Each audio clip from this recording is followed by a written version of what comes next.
हाइनब लई निंगबु निंगलबदी उपाय अमा हेक्ता लाई थबक अमा पांगथोके हाइनबु खल्लबदी ngamदब लैते पांगथोकप ngami तौबतबु निंगबु निंगद्रबदी तौगे हाइना चपचाना खंद्रबदी उपायसु लाक्लोय पांगथोकपसु ngamलोय हौखिबा चै 2025 गी फेब्रुवारी 18 दिगी मणिपुरदा प्रेसिडेंट रूल लैरखिबनी 32 सुबा स्टेट असेंबली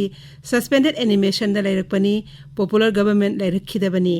चलिबा चै 2023 की चलिबा था सिगी मरीदा लेबक असगी प्रेसिडेंट रूल रिवोक तौद्रा नुमित अदुमक्तदा सिंगजमे असेंबली कॉन्स्टिट्यूएंसी की एमएलए युमनाम खेमचाना लुसिंगबा पॉपुलर गवर्नमेंट अमा अमुक हन्न लैरखरे फेब्रुवारी अनिदा बीजेपी मणिपुर की लेजिस्लेटिव पार्टी की लुसिंगबा खन्नबा ऑब्जर्वर अमा हापलगा फेब्रुवारी अहुमदा युमनाम खेमचानबु लुसिंगबा खल्लगा फेब्रुवारी मरीदा युमनाम खेमचानबु मणिपुर की चीफ मिनिस्टर ओइना वासक लौखिबनी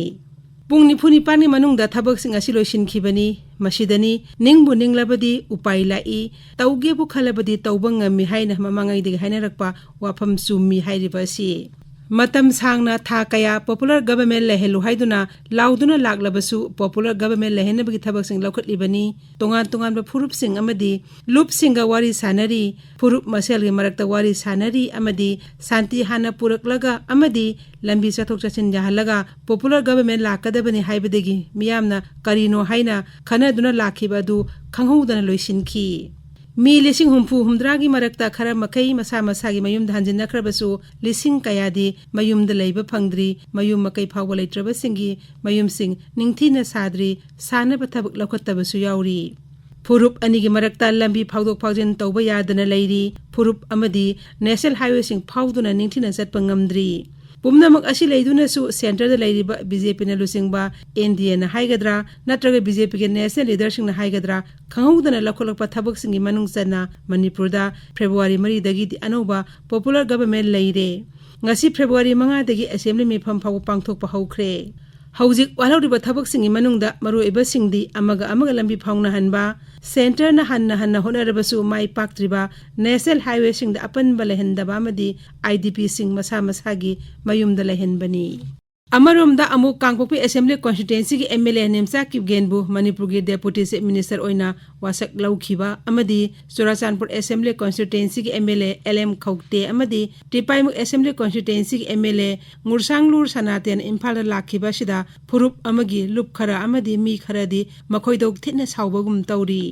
सेंटर ना अमदी बीजेपी ना लखोललिबा मणिपुरदा मपुंग ओइबा फुरुप सिंगी म्यूट सिंग यावबा पॉपुलर गवर्नमेंट अमल लेहेलगा मपुंग फाना शांति पुरक्तना मौसागी फिबम लांगनम होनरकपा असिना कना गुम्बा मणिपुर थुगागी हेना खनबा सिंगददी यामना अकाइबो ओइरंबा याय अदुबो इंडिया की मनुंग चनबा चिंगलै पाके स्टेट अम ओइरिबा मणिपुर की सक्तम मांगंदना थमनबा लखोलपा खोंथांग असिमक्ति अरानबा थबकनि हाइबदी कनामतना हाइरोय मणिपुर थुगाई खनबसिंगना फावबा मसिद अरानबा खोंथांगनि हाइना पेंदबगी पंगाय हाइरबसु थमोय नुंगददी मणिपुर की सक्तम कायदना थमनबा लखोललिबा थबक असि अरानबने हेक्ता हाइबा ngamगदबा मानदे अचुम अरान अमदे लॉजिक हाइबदु येंगदना पंगाय हाइगे हाइरबदी खंगद्रे अदु ओइरबसु हाइदुना मरे कंगे येतपगिदि खंगद्रे अदु नत्रबदी खोंथांग असिमक्ति अचुमबा अमदि मणिपुर शांति पुरक्तुना मौसागी पिबम लांगनबा लखोलकपा खोंथांगनि हौजिक लांगनिबा वाफमदि निंगबु निंगलबदी उपाय लाकपगुमना तौगेबु खलबदी ngamदब लैतबगुमना इंडिया गवर्नमेंट तौगे हाइनबु खलबदी उपाय अमा लाकनी तौगे खनबा पुमनमक पांगथोकपा ngamगनी हौखिबा चै खरसिदा इंडिया गवर्नमेंट अमदि मसिगी मेशिनरी सिंगना निंथिना थबक तौदबना मणिपुरदा शांति पुरक्पा ngamदबनी हाइना मियामना कन्ना ngangnaduna lakli opposition akanba kholaksung lauduna ruling ki nakong waisi lhalli miyamna ngangnariba amadi opposition lauriba si pangangang bani panglauda laubani haina hekta khandok pasu sumloi asumna khandok pasu mande adunabu sahi khara manipur gi miyamna kanna launa rakhiba ngangna rakhiba kaya adu yenglaga yamna laina miyam gi apamba aningba adu thungnaba thabak lokholakpani haina khalli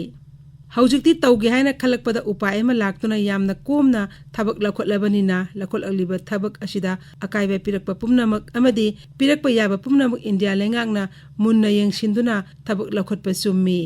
लेंगांगना असुम्मा वायलगा लोइनना लमदमसिदा शांति पुरकनबा अमदि महौसागी फिबम हंजिनबा थबकसिंग लखोलकपा मतमदा मियामना लेंगाकता थाजबा थमदुना थबक वपुंग फानबा मतेंग पांगसिलकनी ꯂꯩꯉꯥꯛꯅ ꯃꯑꯣꯡ ꯇꯥꯅ ꯊꯕꯛ ꯂꯧꯈꯠꯂꯛꯂꯕꯗꯤ IDPꯁꯤꯡ ꯃꯁꯥ ꯃꯁꯥꯒꯤ ꯃꯌꯨꯝꯗ ꯍꯟꯖꯤꯟꯍꯟꯕꯁꯨ ꯉꯝꯒꯅꯤ, ꯐꯥꯎꯗꯣꯛ ꯐꯥꯎꯖꯤꯟ ꯇꯧꯕ ꯌꯥꯗꯕꯁꯤꯡꯁꯨ ꯌꯥꯔꯛꯀꯅꯤ꯫ ꯃꯇꯝ ꯑꯗꯨꯗ ꯃꯅꯤꯄꯨꯔꯗ ꯁꯥꯟꯇꯤ ꯆꯞ ꯆꯥꯅ ꯍꯟꯖꯤꯜꯂꯛꯇꯨꯅ ꯃꯍꯧꯁꯥꯒꯤ ꯐꯤꯕꯝꯗ ꯍꯟꯖꯤꯜꯂꯛꯀꯅꯤ꯫